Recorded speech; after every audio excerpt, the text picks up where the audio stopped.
When you travel around the country playing cards as much as I have, you tend to collect some very memorable experiences. And one of my favorite experiences happened at the Commerce Casino. I was just sitting down playing the regular 10-20 game that I always played, minding my own business, when in walks Bruno Mars. Apparently, he was going on a world tour and wanted to blow off some steam before he spent 2 years on the road by playing some high stakes poker.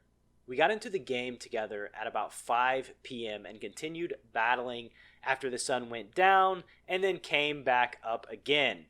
At about 9 a.m., the morning regs were circling the game like vultures, ready to take advantage of me and the players that I was playing against tired minds.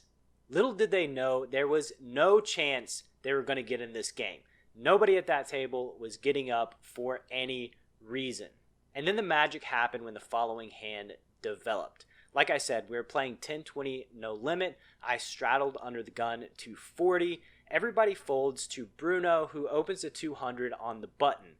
I look down at 2 5s, and I decide to flat Bruno's raise. We're playing about $17,000 deep at this point. The flop comes down, Jack of diamonds, 9 of diamonds, 5 of hearts. I check with my bottom set. Bruno grabs 400 very quickly and throws it into the pot. At this point, we had played together for about 16 hours, so I had some good indicators that Bruno had a strong hand here. I wasn't super concerned that he has a set, but I knew that he had a hand that he wasn't going to let go of easily. So with that said, I check raise to $1,400, and then, to my surprise and excitement, Bruno, after about 2 or 3 seconds of thought, grabs 2 stacks of white $100 chips and pushes them in the middle, so he re-raises me to $4,000. Now, I still wasn't super concerned that he had a set because I felt like he would have thought a lot more about what to do if he had a set of jacks or a set of nines. To me, it felt like he had a strong hand that he felt like he needed to protect by putting in another raise. I wasn't ultra confident that if I just rip it on the flop that he was going to call, so I opted to flat, pray for a blank on the turn, and then get it in. So I smooth call the flop. We have about $13,000 left behind, and the dealer burns and turns a beautiful deuce of clubs. I check. Bruno grabs a pink $5,000 chip and tosses it into the middle, and now I Hollywood as I'm dancing around, ultra happy on the inside, trying not to let it show, because this is a monstrous pot and I am very certain that I have the best of it. I delay for 45 seconds to a minute and then announce that I'm all in for $8,000 more. Bruno cuts loose a stream of words that I can't say in this video and then starts analyzing the hand out loud. He starts out with, well, he could have a set of nines, he could have a set of fives, he could have jack nine, and I'm like, no, Bruno, get off that. Get off that train of thought.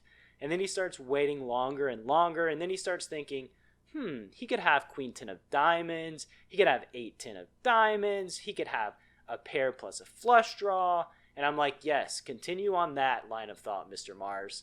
And as I'm sitting there tanking, it felt like forever. It was probably 5 or 6 minutes. I remember dreaming in my mind, like, is this really happening? Am I really playing a $30,000 plus pot against Bruno Mars? I even had to check back my hole cards to say, oh, yeah, okay, I really do have pocket fives here. I really do have a set.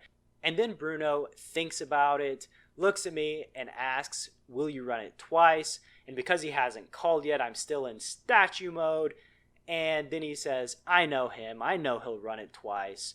And then he eventually makes the call.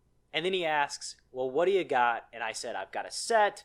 And he said, damn it, I'm drawing dead. And then I said, well, I guess we can run it 1,000 times. No, I didn't say that. I just said, nice hand. And the dealer burned and turned and then shipped me this $30,000 pot. And as Bruno stood up to leave the table, he said, "Hey, Brad, do you mind throwing me a $10 chip for valet?" So, of course, I did, and then he disappeared into the night.